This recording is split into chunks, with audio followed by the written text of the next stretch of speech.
Magandang hapon po sa ating lahat and welcome to the 2023 Post-SONA discussions. After a successful State of the Nation address by President Marcos Jr., let us continue to dive deeper into his message as we tackle specific issues in our cluster panel discussions. Pag-uusapan natin ngayong hapon ang pagkain. Let us know more about the progress we have made in the past year when it comes to food security, food production, and even food self-sufficiency. What are the wins that we should be proud of, and what are the other areas that need more improvement? Alamin natin yan with our panel this afternoon, starting with Undersecretary Mercedita Sombilla, Department of Agriculture. Secretary Manuel M. Bonoan, Department of Public Works and Highways. USEC Ruth Castelo, Department of Trade and Industry. USEC Odilon Pasaraba, Department of Interior and Local Government. Secretary Conrado M. Estrella III, Department of Agrarian Reform. Secretary Renato U. Solidum Jr., Department of Science and Technology. And Secretary Arsenio Balisacan, National Economic and Development Authority. Okay, since we're talking about food, let's begin with Department of Agriculture. Ma'am, the successful return of the Kadiwa stores has been proven to help both farmers and consumers. What is the long-term plan for the Kadiwa program? How does it contribute to the administration's goal of attaining food security? Thank you very much for that question. Magandang hapon po sa ating lahat. Before I answer that question, I would like to explain that there are three types of Kadiwa.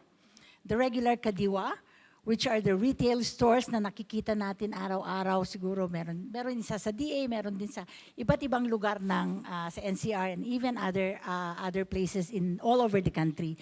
There are 471 sites of regular Kadiwa, wherein 997 farmers, cooperative, and associations are already contributing. So sila po ang nagbibigay ng mga produkto na naibebenta po dito sa Kadiwa. In addition to the retail Kadiwa or regular Kadiwa, we have also the Kadiwa ng Pasko and then later on naging Kadiwa ng Pangulo. No? So there are 115 sites. The first one was I think in Cebu, was put up in Cebu. And there are 1,584 FCAs, Farmers Cooperative and Associations, that are contributing to the, products that are sold here.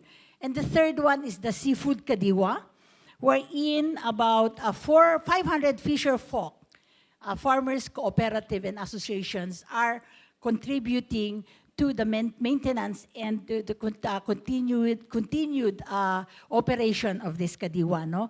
So, kailangan, and it has been really very successful, especially during the pandemic. No?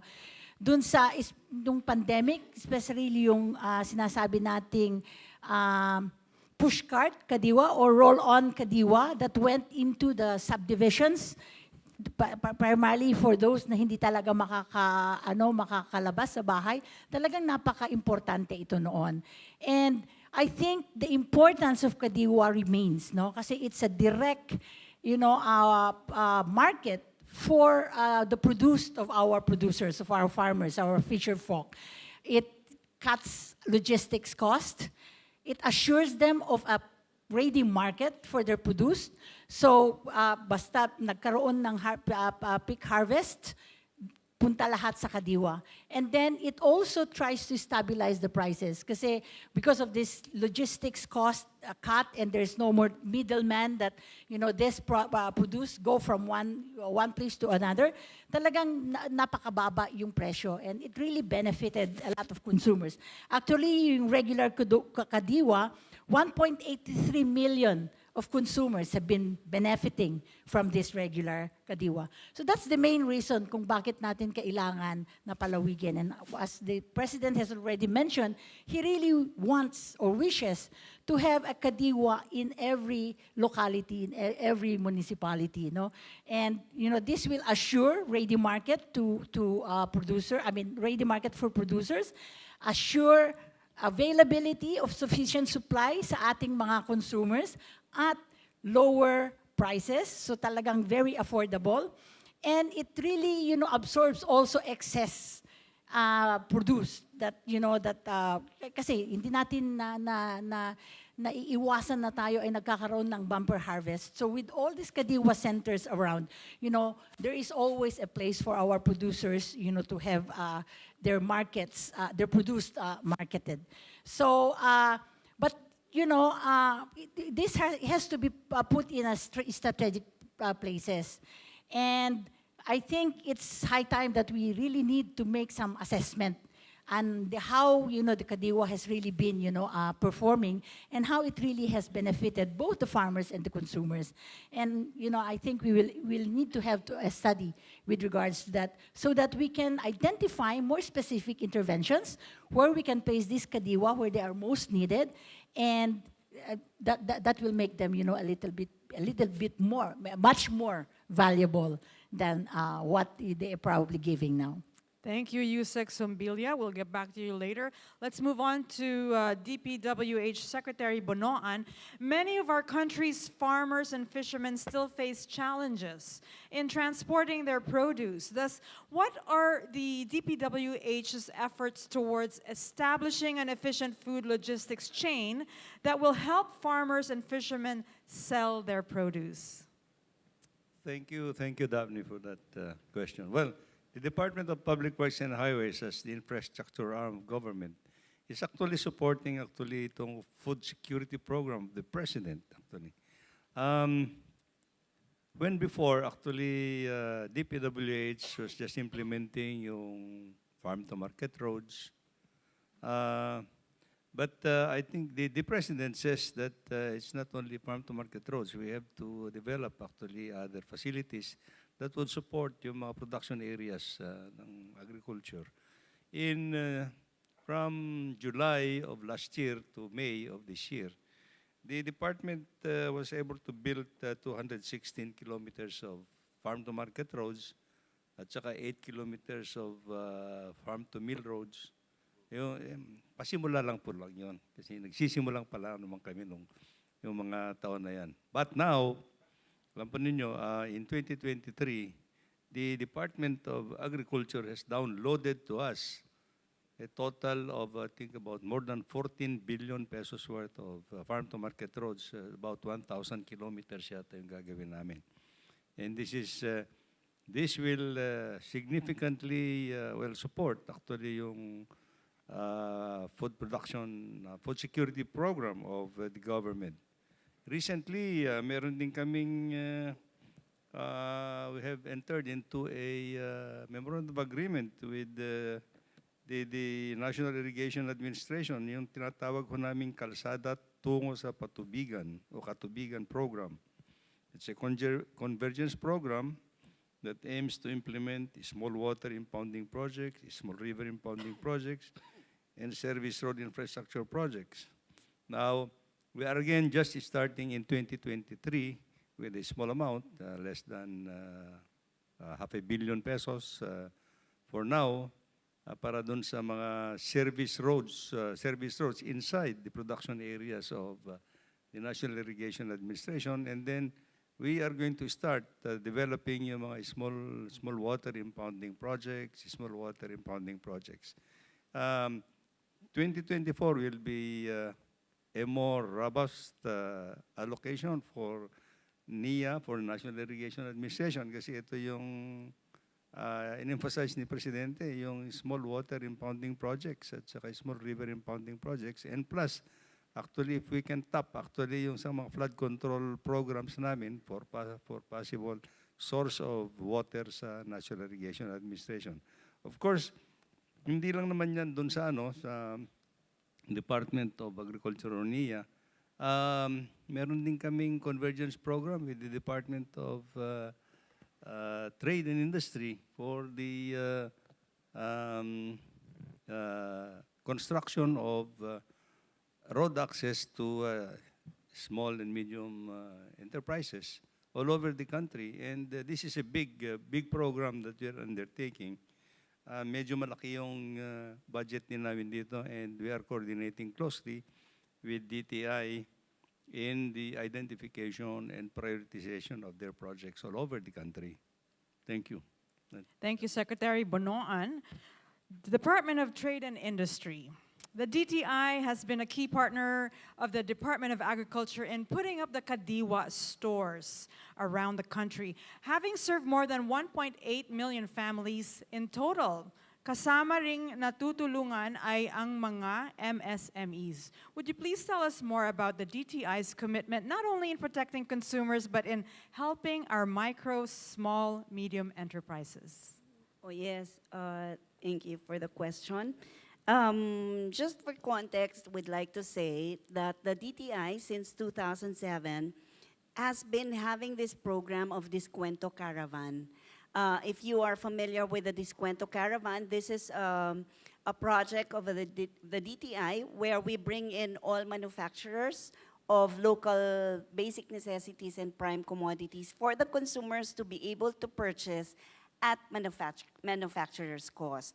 So came 2018, 2017, 2018, with our collaboration with the Department of Agriculture, we converged them into the Kadiwa, Descuento Caravan Kadiwa project. And so now with the order of the President, we decided to just have the Descuento Caravan incorporated into the Kadiwa ng Pangulo. So now we just provide full support. I understand that basic necessities and prime commodities that are manufactured are still found in Kadiwa centers all over the country. And prices are still bought at, these goods are still bought at prices from the manufacturing. So hindi natin inalis yun, and then we continue to, of course, encourage other MSMEs to be able to assist or provide their goods there, kasi it's a platform where everyone is everyone is invited to bring in their goods for purchase of the consumers, provided that the cost is low. We, of course, continue to help micro, small, and medium enterprises by doing this, kasi hindi naman lahat ng nagdadala doon sa Kadiwa ay malalaki. These are micro and small, di ba? Konti lang nga yung medium dyan. And then the platform that we provide for them is for them to be able to sell their wares at minimal cost siguro, if at all. And then there, of course, we cannot discount the collateral businesses that are created through this. Secretary Pascual would like to call it as a nano enterprise. Those that supply the small enterprises, those that supply micro enterprises with maybe baskets for containers of their produce, or maybe assisting them in the arrangement, goods and services. Actually, even the person in the bicycle who can assist the micro enterprise in bringing in or completing his display in the Kadiwa Center. So the DTI does not discount any enterprise here, and in fact, we support even the nano enterprises in all Kadiwa stores nationwide. Okay, thank you, Yusek Castelo. And we're still talking about Kadiwa. And since this is really a multi-agency effort, the DILG recently signed a memorandum of agreement with the DA to assist local government units to facilitate the establishment of Kadiwa centers in their respective localities. Please tell us more about this MOA, and paano po ito ipapatupad ng ating mga LGUs? What are the benefits of opening a Kadiwa store in every locality? Yusek Parasaba. Yeah, hi Miss Daphne, good afternoon. And of course, sa lahat ng mga nakikinig at nanonood sa atin, magandang hapon sa ating lahat. The Department of the Interior and Local Government is composed of the interior sector and, of course, the local government sector. And why we are here, Secretary Benhar Abalos himself, the leader of the DILG, is a champion for food security, supportive, of course, of PBBM's agenda. And aligned with Secretary, of course, of BBM's SONA instruction, paulit-ulit na binanggit po ng ating mahal na Pangulo ang suporta at ang tulong ng ating lokal na pamahalaan sa pagtataguyod ng food security sa ating bansa. It is in this essence wherein we had inked with various national government agencies a memorandum of agreement that formalizes the interconnectedness and of course the collaboration and partnership of various national government agencies na mararamdaman at mas klaro na i-implement natin ang Kadiwa ng Pangulo sa lahat ng mga 81 na probinsya, 146 na urbanized cities, and of course independent component cities, and of course 1,400 plus na municipalities and 42,000 plus na barangays. It is really a gargantuan task. Malaki ang responsibilidad ng ating mga lokal na pamahalaan, Ms. Daphne. And for that MOA on last July 17, 2023, no less than the very good President Bongbong Marcos had really launched and at the same time witnessed the MOA signing with the big department agencies na tumulong at tutulong sa ating lokal na pamahalaan. Paano ipapatupad ang Kadiwa ng Pangulo sa ating mga lokal na pamahalaan?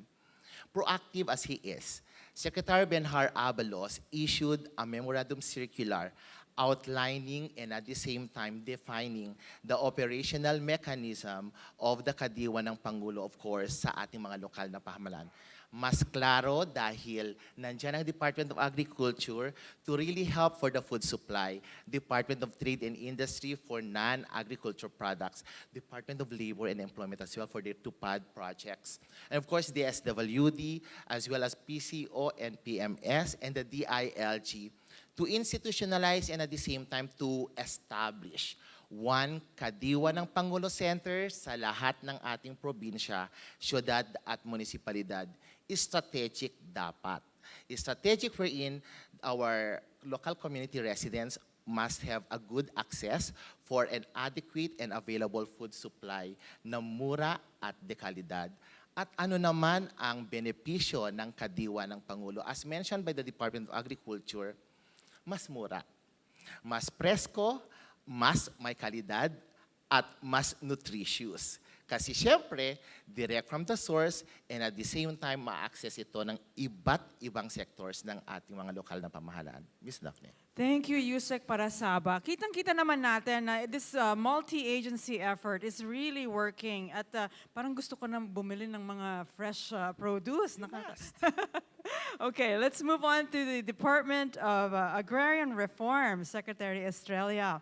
The President said, isang taon mula noong aking unang SONA na isapatas na ang bagong Agrarian Emancipation Act. Dahil dito, ang 57 bilyong pisong utang na pinapasan ng mahigit 600,000 benepisyaryo ay tuluyan ng nabura.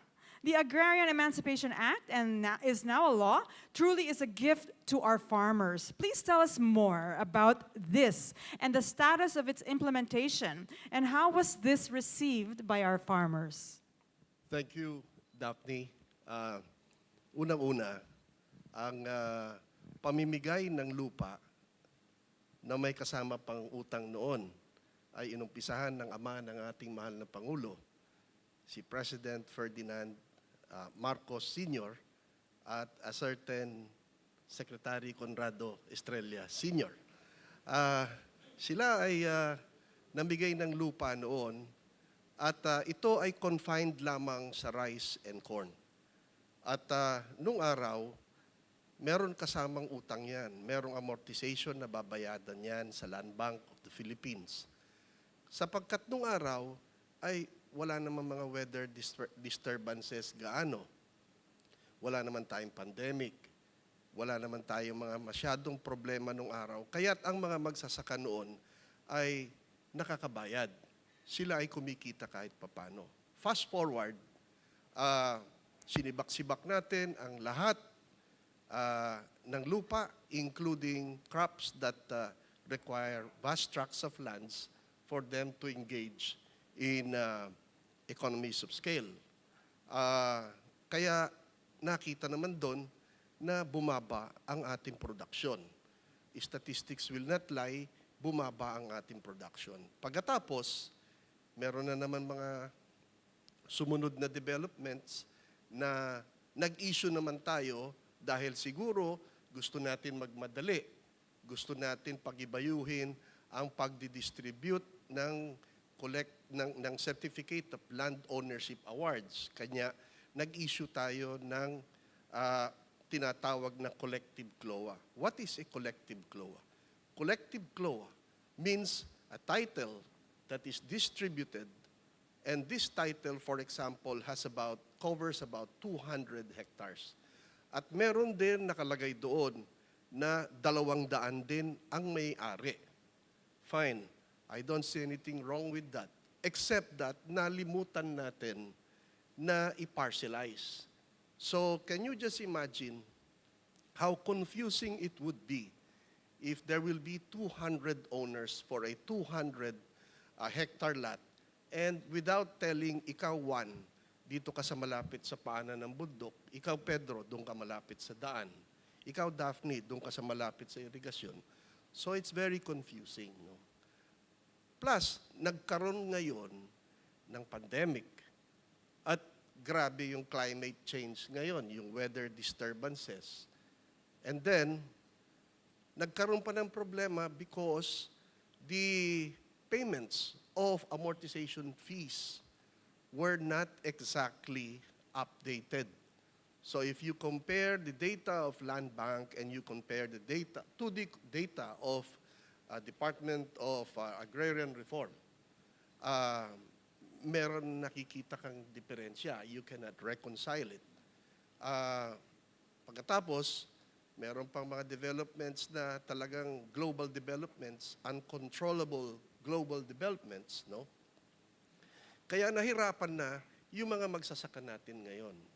And because of that, they are unable to pay already the amortization fees that they have to pay. Nahirapan na ang ating mga magsasaka na makabayad. Kanya't, napag-usapan namin ni Secretary Benjoc, no? At ganun din ang ating mahal na Pangulo, na hindi rin naman nakakabayad ang ating magsasaka. At mahihirapan na talaga sila. Noon, namigay naman ng lupa ang ating ninuno, bakit hindi natin gawing mas maigi ngayon? Mamigay tayo ng lupa na libre na para matulungan ang ating mga magsasaka. Hence, the emergence of Republic Act 11953, which is known as the New Agrarian Emancipation Act. Ito ay ang pagkondon ng lahat ng mga utang amortization fees na babayadan ng ating mga magsasaka. At napakalaking bagay nito, it is nicknamed, by the way, the Happy Law. Napakalaking bagay nito sapagkat this is going to free our farmers, our agrarian reform beneficiaries from sa kanilang mga utang, no? At magkakaroon sila ng surplus income, at dahil diyan, pwede silang they can now, because they have surplus income, they can now engage in a more modernized and mechanized farming, no? Meron silang magagastos na additional na puhunan. At itong New Agrarian Emancipation Act or the Happy Law, ang sinasabi nga ng mga senador, no? Ito ay produkto ng pagtutulong-tulong ng maraming sektor ng ating republika. Nandyan ang mga senador, nandyan ang mga congressman na tumulong sa atin, ang membro ng mga kabinete, ang ating Pangulo, at siyempre ang Department of Agrarian Reform. And maraming contribution ang nagawa ng ating mga kasamahan sa DAR dahil dyan, no? At siyempre, ang mga ating mga kababayan, no? This is the product of a united front. At ito ay naayon sa batas dito sa Happy Law, ayon sa provision ng new Agrarian Emancipation Act. Ito ay magte-take effect 15 days after publication in an official gazette. Ito ay na-publish sa official gazette noong July 9, 2023. At 15 days thereafter, which means that July 24, this will take effect. Now, of course, do not be confused. Effectivity and implementation are two different things. Ang implementation nito, it says also, it is provided for in the law that 60 days upon effectivity of this law, the triumvirate of the Presidential Agrarian Reform Council, the Land Bank of the Philippines, and the Department of Agrarian Reform should come up with an implementing set of implementing rules and regulations. And in fact, the President wanted us to hit the ground running. And therefore, even before the effectivity of this law, we are already starting to form the body that will formulate the IRR. Kaya hopefully, we finish it with the Lord's blessings. We will finish it, I think, on the birthday of the President. We'll try to finish it on that date. That would be a great gift. Yes. Thank you. Okay, thank you, Secretary Estrella. Let's move on to the Department of Science and Technology, Secretary Solidum Jr. Science and Technology also had a lengthy mention in yesterday's SONA, being a driver for the competitiveness of our workforce and the various industries. How is DOST supporting the country's agenda for food security? Thank you very much. This might also take a long answer to cover the coverage of DOST in agricultural production and the industry, from the production to consumption. First, we have to start with planning on what to plant, what kind of species or hybrid, or on the animals, how do we actually improve the breeds of our animals so that we can increase the production. We also need to look into how we can actually improve the harvest by looking at, one, the fertilizer, both in the soil and foliage fertilizer. For example, we have developed biofertilizer, the foliage fertilizer using carrageenan, where you can increase the production of rice, for example, from 15 to 30%. We also need to look at pest management. We have the smart application to reinvigorate the agriculture industry. Essentially, it's a crop management platform that can look into how we can manage the production of rice and corn, for example, and also project its potential harvest. We also need to look into the livestock industry by promoting our native pigs, native ducks, and also many others like goats. We also need to support the aqua industry. Post-harvest, harvest and post-harvest processes need to be improved as we lose a lot of our agricultural commodities on harvest alone. But if we can mechanize it together with the other departments, then we can reduce it. But beyond that, to transport the agricultural commodities to different areas in the Philippines, we need to develop smart packaging and green packaging. So we have laboratories to do that, to package these things well. And now we have the new simulation packaging laboratory where we can simulate if this packaging will withstand the ruggedness of our road until the DPWH will give us paved roads all over the country. Now, on the post-harvest value chain addition, we need to look into helping our farmers and micro, small, and medium enterprises get more value out of these agricultural products. So we use science, technology, and innovation to help our MSMEs to earn more by improving their product and improving their productivity. Now, of course, when we do all of this, the bottom line is, are we also looking into not only production, but also consumption? So we must look into sustainable production and consumption, where the other wastes of the agricultural products that we produce would also be used for other purposes where our farmers can get something out of it. Now, in the end, we can have enough food supply, but we have to make it nutritious. So we have the Food and Nutrition Research Institute that would provide us guidance. Sometimes the problem is not only production, but overconsumption. The bottom line is, for our body to be healthy, we need to eat right, the amount and the nutrition. So to summarize everything, sa siyensya at teknolohiya, ang pagsasaka aarangkada. Sa siyensya at teknolohiya, ang mga pagkain masagana at masustansya. At ang mga magsasaka at negosyante, pag ginamit ng siyensya at teknolohiya, tiyak, kikita sila. Galing. Okay, thank you, Secretary Solidum. Let's move on to NEDA, Secretary Balisacan. What other projects should the government improve on in order to achieve a bagong Pilipinas that is secured when it comes to food production? What are the challenges that slows us down, and how can we combat this? It's a very good, thank you, Daphne. It's a very good question and a difficult one. I think the food production can be best assured if farmers are making money.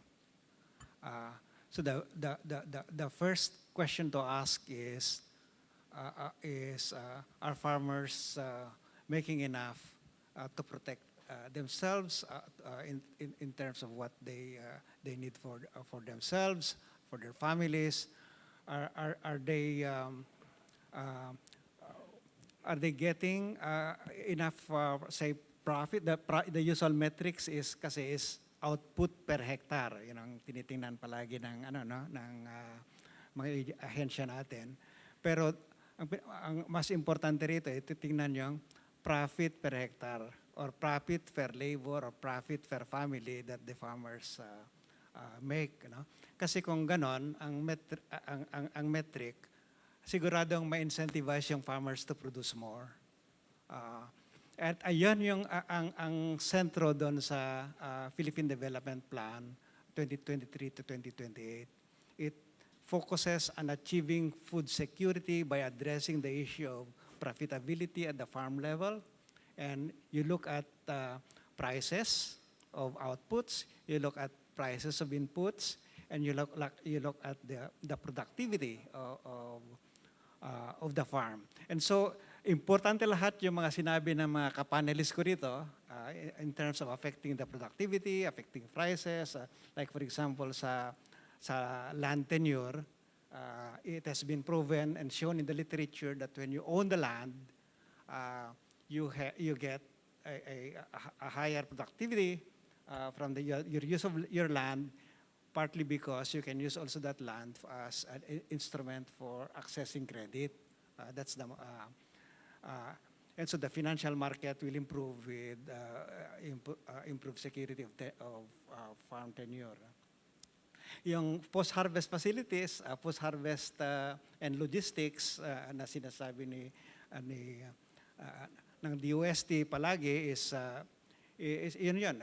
It also increases the earnings of farmers because that will reduce spillage, spoilage, will reduce transaction costs sa merkado, therefore mas mataas yung presyo na maiiwanan dun sa farmers. The concentration naman ng Department of Agriculture, lalo na dun sa pag-build ng irrigation systems, halimbawa, no? That allow farmers to plant twice, 3 times a year, that surely increases productivity. Ang medyo kulang tayo rito over the years is yung suporta sa R&D, research and development. Kasi kinakailangan din natin mag-produce ng new varieties, new technologies, new processes that are appropriate at the farm level. One thing that's unique about agriculture is the appropriateness of a technology depends so much on the context. Yung pwede sa Ilocos, medyo hindi maaaring hindi pwede sa Mindanao, halimbawa. Yung malalaki yung mga farms sa Mindanao, maliliit sa Ilocos. Similarly, yung weather conditions, pest conditions are very different. So yung kapag sinasabi palagi, mag-import na lang tayo ng bagong varieties from China, we think that this will make sense here. Hindi, dahil iba-iba yung condition natin. So, kinakailangan natin nang mag-invest ng R&D. And in the history of nations, you will find that countries that invest in R&D, especially for agriculture, will find their economic transformation much faster. Kasi kung productivity in agriculture is growing fast, the rest of the economy will grow fast. Food insecurity will not happen, and elevated prices will be moderated. Yun ang naging problema natin sa atin dahil in the past, no? Dahil palaging elevated yung prices every time na may problema sa agriculture, no? Inflation picks up, and when inflation is running wild, it destroys the entire economy. While increases in prices might benefit farmers, in the longer term, because high inflation will destroy the economy, even farmers will not in the end benefit from high prices. So yung trabaho ng NEDA is to look at these issues in balance, no? That make sure that the prices that we are seeing there are beneficial for farmers, but at the same time they are also not anti-consumers, that they will not impoverish the rest of the population, and that they will not lead to lack of competitiveness of our manufacturing, no? Because agriculture is also an important input for our manufacturing. To cut it short, we need a very strong agriculture to propel the rest of the economy, to get the socio-economic transformation that the President has mentioned in his SONA. To get food security, you need a very robust, strongly growing agriculture, because that in a way also allow the rest of the economy, particularly yung manufacturing, to grow faster. This is the medyo puzzle sa iba na kung malakas yung agrikultura, mas dadami yung trabaho sa non-agriculture, sa services, sa industry, sa manufacturing, at aalis yung mga labor sa agriculture. That in effect is while the importance of agriculture in the economy is reduced by a good performing agriculture, it is in fact contributing to economic transformation. Yun I think makikita natin na message doon ni Presidente na transformation ng agriculture, because you need that to ensure that the rest of the economy will move forward. Thank you, Secretary Balisacan. Talagang napaka-importante kay President Marcos itong agriculture natin. So ibalik natin kay Yusek Sombilla. Nanawagan ang Pangulo para sa revision ng Fisheries Code at ng Cooperative Code. What are the important amendments that must be done? Yeah, thank you again, Daphne. Yeah, dun sa Fisheries Code, I think it's really high time that we really have to revisit it.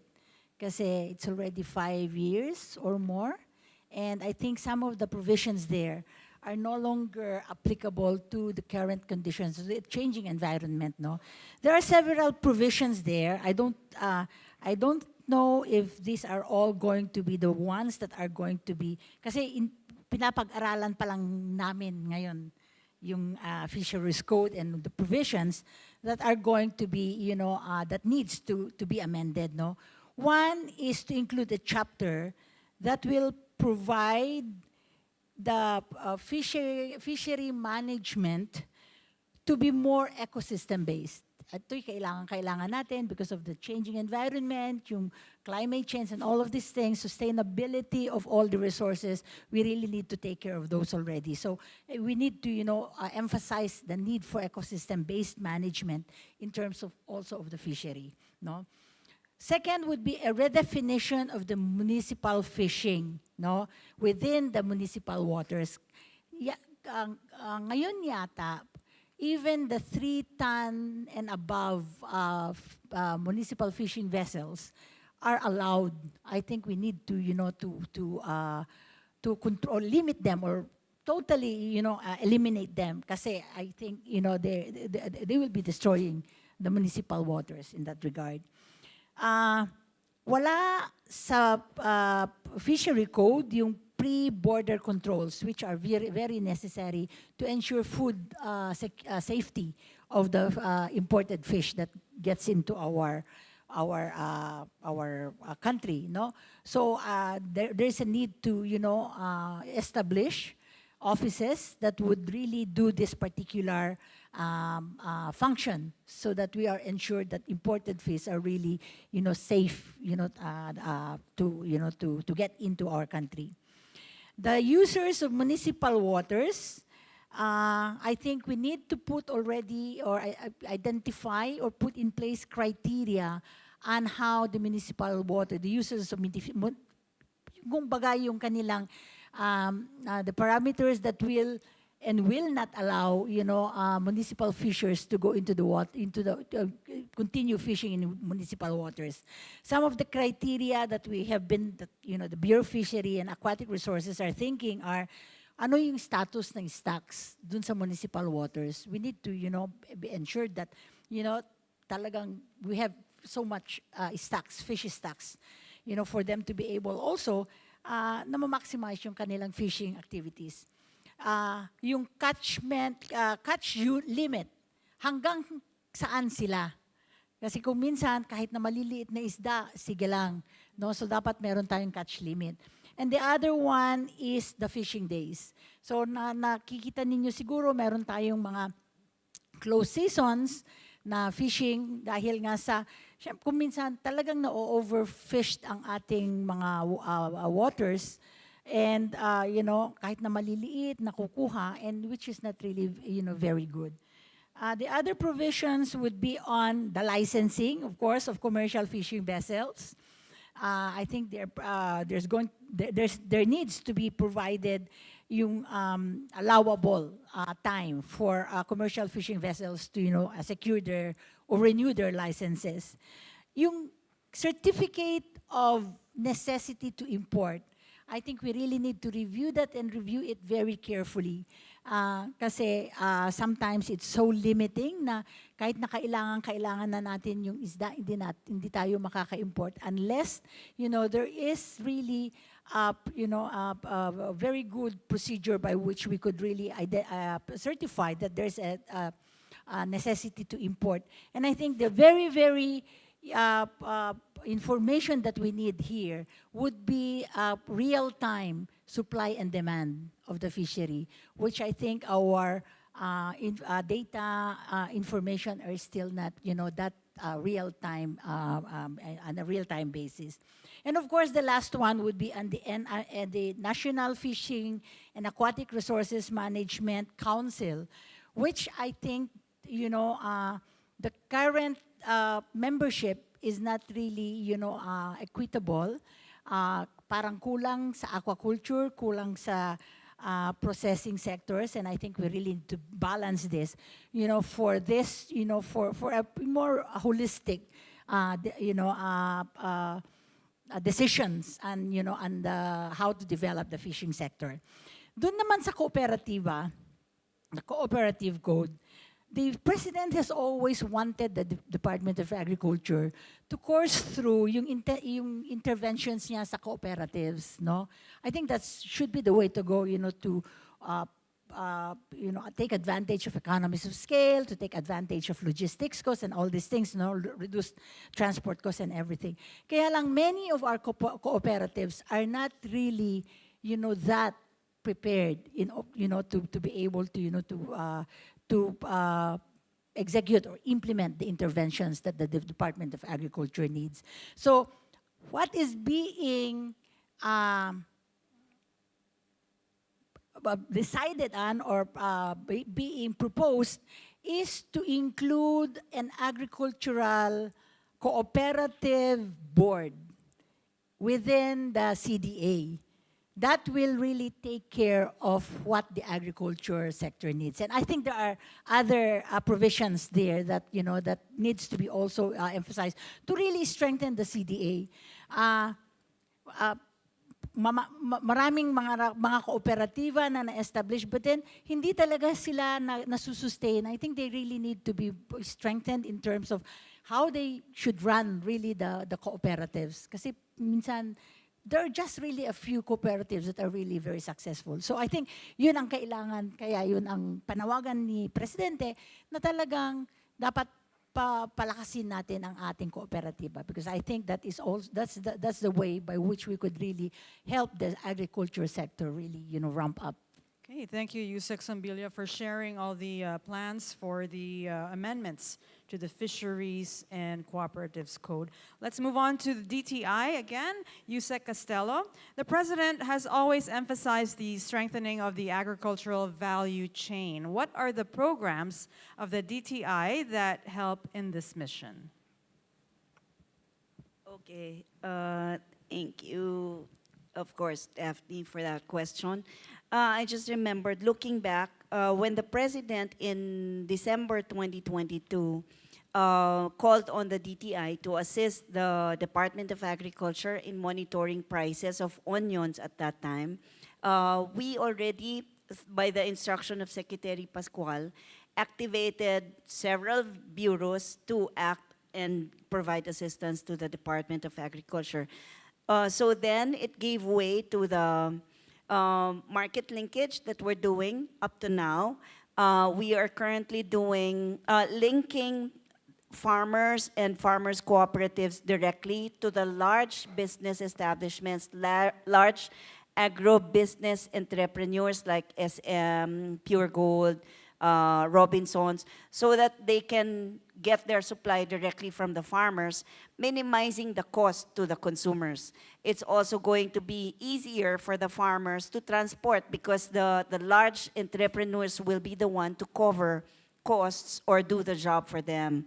And this is just one, but the Secretary has a long-term plan, actually. Well, not very long-term because he has a 3-year a proposed action agenda that has been presented to the Economic Development Group. And please allow me to read his intention for this. He intends to adopt a supply chain control tower approach to manage our country's food logistics challenges. The food supply chain involves multiple stages from the farm gate to storage, distribution, and retail. Implementing a control tower approach in the food sector could provide real-time visibility into food availability, pricing, demand, and potential disruptions. Of course, this could help in managing food security issues, reducing food waste, and curbing cartelization, among other benefits.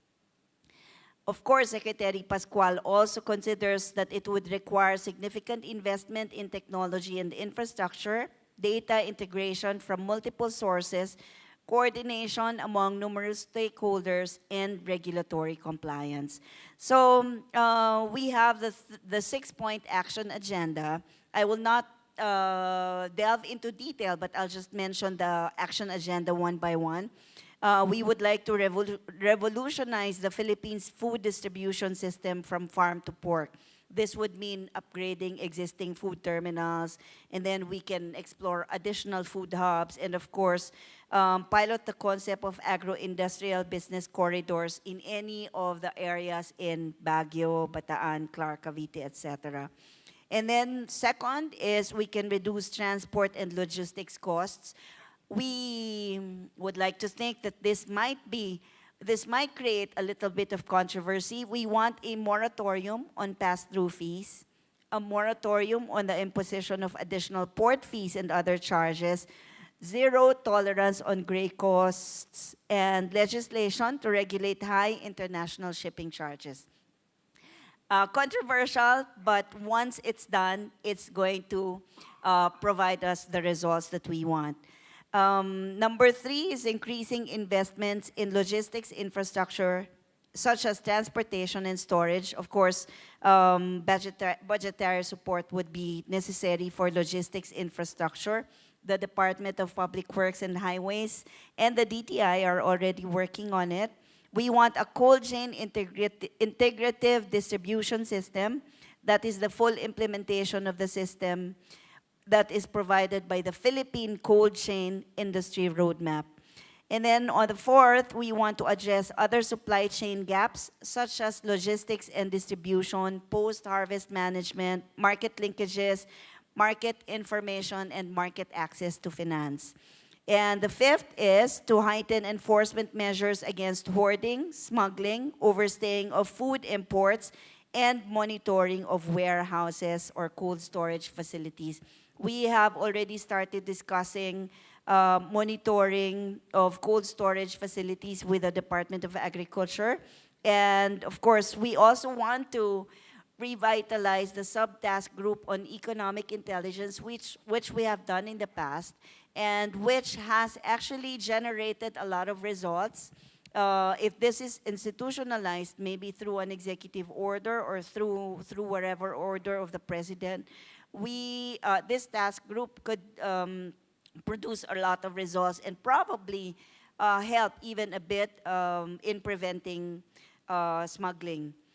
And then the 6th is using ICT to improve logistics performance, from streamlining and automation of government permits and licenses to the integration of systems within the logistics ecosystem. So you see, these are the 6 action point agendas that we want to implement, and we hope that after the proposal that was made to the Economic Development Group would be approved, because there will be several asks. We will need several legislations, maybe through an executive order or through legislation by Congress, in order to be able to do this. Our deliverables, if this is approved and legislated by 2026, we would have achieved, number 1, reduced logistics cost. Second, interoperable transport and logistics-related systems. We will have at least 1 food hub in any of the high-growth areas in Metro Manila or Region 3 or Region 4A established. We would have at least 1 food terminal upgraded into a Mercato or a Rungis type. And then key food logistics infrastructures identified, funded, and built. This would include the Roll It, the Let's Eat, or Let's Go. And then private sector investments in cold storage warehouses technology will be present. Warehouse registry developed, which we have been wanting to do also and looking for it actually. And we would have streamlined government processes and available online. We have certain asks. The first, of course, is the approval of this food logistics action agenda. And then the issuance of presidential directives, creating an interagency committee on food logistics, and of course, institutionalization of the economic intelligence subtask group. And then, of course, the consideration of proposed issuances by Congress. So these are some of the things that we have been planning to do. And once approved, in the next 3 years, you have heard already the deliverables that we know we would have achieved if this is approved. Thank you. Thank you, Yusek Castelo. Now let's move on to the DILG again, Yusek Parasaba. Okay, Pasaraba. I'm sorry. Okay. Urban planting began to make its way back during the pandemic, and it is one of the projects being implemented now by the DILG. Halina't magtanim ng prutas at gulay sa barangay project, or HAPAG. Very close to me because I'm an urban farmer and a weekend farmer. Tell us about the success of this program and the other plans of the DILG in support of food security. Yeah, Miss Daphne, I remember I said a while back that we have like more than 42,000 barangays nationwide. Can you imagine if these barangays really have collective efforts in raising food security, awareness, production, marketing, etc.? This will be like they are backbones for food security. Other than that, you know, the halina't magtanim ng prutas at gulay is a call for our barangays to really reinforce and solidify their fundamental role for a community-based gardening. And food security has to start right at the doorstep, Miss Daphne. And there's no better way to really achieve food security but to increase consciousness, leadership, and as well as commitment of our barangay officials down to the household level. It is in this respect that after the issuance, of course, of that MC reinforcing, strengthening barangay institutions, we had 19,000, more than 19,000 barangays signed up and committed really to make idle lands more productive by using the youth sector, women's sector for household gardening as well as community-based gardening so that food security really means to be achieved. And, you know, I would like to introduce the ILG, not only on the police force, not only the LGU, but we are more on the governance reforms. It is in this respect that for food security as the one of the important and primordial goals of the president of this leadership, the ILG is of support to really strengthen local institutions. One of which, of course, is the rationalization of our permits, rationalization of fees for our UBRA brothers and sisters, for our vendors, for our fish associations, as well as other players of our food logistical support system. You know, the LGUs have local autonomy, but we want them to be like more or less supportive of the local economy as well as the recovery programs, of course, of the government. Similarly, we have the PNP, the BFP and BJMP law enforcers. We can tap, or we have the good secretary instructed them to be more more of policing, okay, in terms against suspect hoarders, and of course those enterprises that have commodity prices unconscionable or really, you know, unreasonable. And the ILG, as part of its governance reforms, would like also to incentivize innovations of local government units. That's why we have the SGLG Incentive Fund, the Local Government Support Fund, as well as other assistance to our local government units, putting primacy food security projects or initiatives. This will form part of our policy development effort to really bring to the consciousness of today's leadership, particularly our local chief executives, to really put, you know, on their priority list food security initiatives for food production, supply, marketing, access, and infra support as well. Finally, we would like to report that our local government units have indeed demonstrated excellent, if not good practices, best practices in the light of food security. One of which is the municipality of Pidig, Ilocos Norte. Am I right? Ilocos Norte, right. Wherein it's like a comprehensive, a more integrative approach to farming system, okay? Tapping all sectors to produce quality more quantity, as well as increased income for our farmers. We have also one barangay in the municipality or in the province of Rizal that really had shown commitment and leadership in terms of propagating food security at the household level.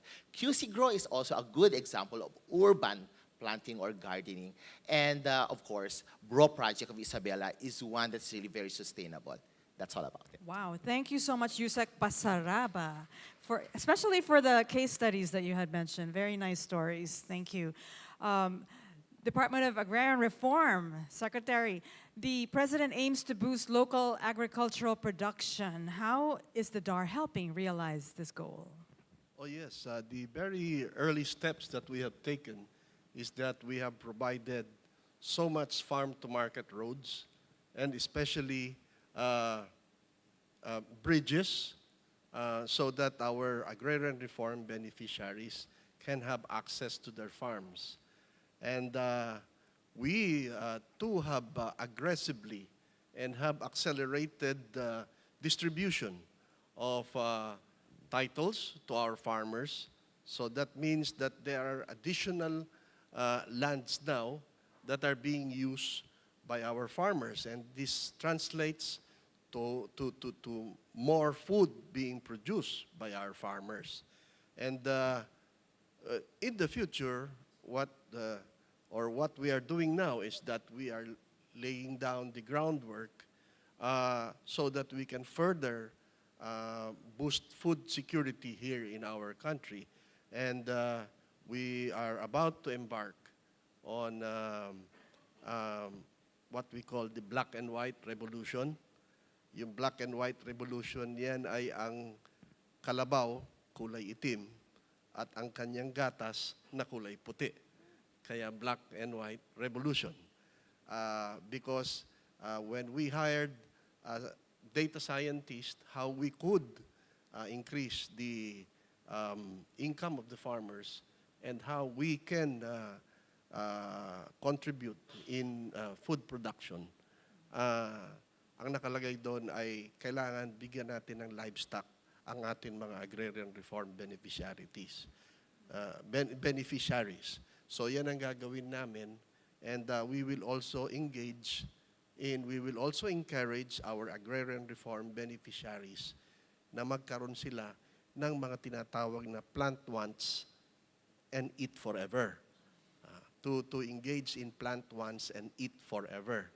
Katulad halimbawa ng malunggay, kanina lang ka-meeting namin yung mga nag-spearhead ng malunggay, at we will engage in propagation and distribution of these plants. Malunggay, meron kang yung fruit, meron kang yung leaves, and by the way, yung malunggay pala, nagkaroon ng famine somewhere in Africa. And those who were able to survive were those who had malunggay plants. And then, bamboo. Sa China, marami nang nagtatanim dati ng palay, nag-switch sila sa bamboo. Mas malaki ang kita nila sa bamboo, may lumber sila, at meron pa silang bamboo shoots. Tapos, yung tinatawag na bago sa Malaysia, ang tawag dyan, melinjo. Yan mga yan. Yung katuday, sa amin mga Ilocano, kilala yan. Yan sila Yusek Leo, Sebastian. Yan sila Administrator Gillian. Yung mga katulad naming Ilocano, kabisado namin yan. Sila Secretary ating Secretary ng DPWH, si Bonoan, at ganoon din ang ating NEDA. Kilala nila yan, mga gulay na yan, na minsan lang itatanim, ngunit pitas ka ng pitas, kain ka ng kain. Yan mga yan na ano. And there are other things, and we are introducing to our agrarian reform beneficiaries new technology. Katulad halimbawa, itong tinatawag na rimas, o sa English ay breadfruit, na siyang staple food ng mga Polynesian. Sa Polynesia, alam ninyo, napakababa ang incidence ng diabetes sapagkat hindi sila kumakain masyado ng kanin. Ang kanilang staple food ay itong tinatawag na breadfruit or rimas. Pero mahirap i-propagate ito. And the way to do it is using using tissue culture laboratories. At nabigay na ang agrarian reform sa mga agrarian reform beneficiaries ng tissue culture laboratories upang mag-propagate kami ng mga pananim na minsanan lang ang tanim, ngunit habang buhay ka namimitas at habang buhay ka pinapakain. Kaya yan ang mga ginagawa namin ngayon. And we hope to develop and work hand in hand also with the Department of Science and Technology. At yan nga ang pinagmamaritesan namin dalawa kanina ni Secretary na yung menu nila ng bagong teknolohiya. At yan i-introduce namin sa atin mga magsasaka. Katulad halimbawa na bakit hindi natin gamitin sa ating mga feeding program, no? Yung malunggay, very nutritious yan. At gamitin din natin, mag-umpisa rin tayong mag-alaga ng rabbit. Alam niyo, umattend ako ng rabbit convention about 5 years ago. Magmula noon, ako rin ay nag-alaga ng rabbit at ngayon ay ako'y namimigay ng rabbit. Nung una, marami nagsasabi, alam nyo kasi ang rabbit, napakabilis dumami ng rabbit. Meron akong alaga doon sa probinsya, ang dami-dami ngayon. At pinapatikim ko sa atin mga kababayan, nagugustuhan naman nila. Ito lang ang nakukuha kong komento, ang sinasabi ng iba, ang hirap naman kainin yan, sabi nila. Ang cute-cute. Sabi ko naman sa kanila, nanood kayo ng Babe, yung biik, hindi ba? Nanonood kayo ng mga Disney characters, merong manok. O yung Babe, sinasabi ninyo, ang cute-cute ng baboy. Kain naman kayo ng kain ng lechon, hindi ba? Pero yung rabbit, si Bugs Bunny, hindi naman talaga cute hindi ba? Pagkatapos, kain tayo ng kain ng manok. Pag kinakatay yung manok, ang ingay-ingay. Hindi ba? Yung rabbit, pag kinatay mo, wala namang kibo. Hindi ba? Sino ang nakakaawang katayin ngayon? Yung manok o yung rabbit? Hindi ba? Kaya, we should open our minds and we start it with the next generation of Filipinos. Bakit sa France? Bakit sa Amerika? Kumakain sila ng rabbit. At isa ito sa mga inaalagaan ng mga magsasaka. Ang liit-liit na lugar lang ang kailangan.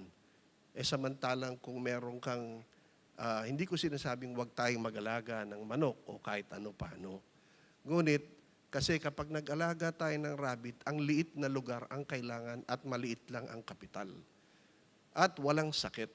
Kapag nag-alaga ka naman ng manok, kung nakawala yan sa iyong bakuran, mabilis nga dumami, ngunit pag dinaanan ng peste, patay silang lahat. O pag dinaanan ng kapitbahay mo na mahilig din sa manok, patay din silang lahat.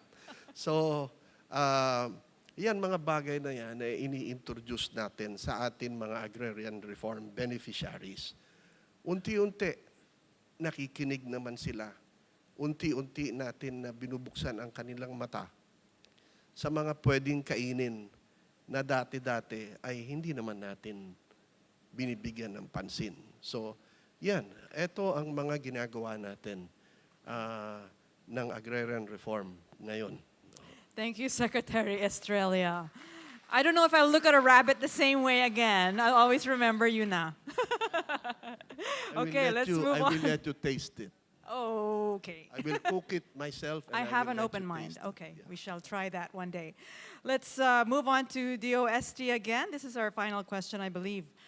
It was said that 2 satellites have been launched into space. What kind of information can these provide, and how is this beneficial to food production? Aside from the two recently launched microsatellites and the existing operational satellite that we have, we also use other satellites where we download data for various purposes. Of course, DOST is known for developing technologies to be applied, but we also conduct research and development on how these technologies, especially space application technologies, can be done. For example, can be used for food security. So for example, we can use satellite images to characterize water and soil characteristics. Soil health is a big problem now, especially soil erosion. So we should actually do an inventory of all of those areas. And we need to prevent soil erosion, and we can monitor this using satellite. Second, we need water for the growth of plants. So if we can combine remote sensing or space images together with ground-based data, then we can look at when to irrigate, because we can sense the soil moisture, and Pag-asa can actually do a climate forecast that is provided to our agricultural community. We can monitor the agricultural production. When there's a disaster, we can immediately have a reconnaissance of which areas were damaged. So we can actually use remote sensing images. And by the way, we can also use remote sensing images to monitor the farm-to-market road and the bridges that the two secretaries mentioned. So meron din po kaming i-monitor kung ang progress po ay pwede po natin gamitin para yung progress niyo po ay madaling masundan. Hindi po espionage yun, kundi monitoring. Thank you very much. Thank you very much, Secretary Solidum. This has been a very interesting discussion. I wish we could go on. Thank you. Maraming salamat sa ating mga panelists. At ang ating food security cluster ay siyang namamahala sa pagpapatupad ng mga direktiba ni President Marcos Jr. pagdating sa pagkain. Para ang bawat Pilipino ay magkaroon ng sapat, masustansya at abot-kayang pagkain sa kanilang mga mesa. Yan ang bagong Pilipinas. Join us again tomorrow for the second day of our 2023 Post-SONA discussions. We will have with us the following clusters: poverty reduction at 12, environmental protection and disaster management at 2 p.m., and good governance, peace, and security at 4 p.m. This has been Daphne Osanya Paez. Thank you so much for joining us this afternoon in the 2023 Post-SONA discussions.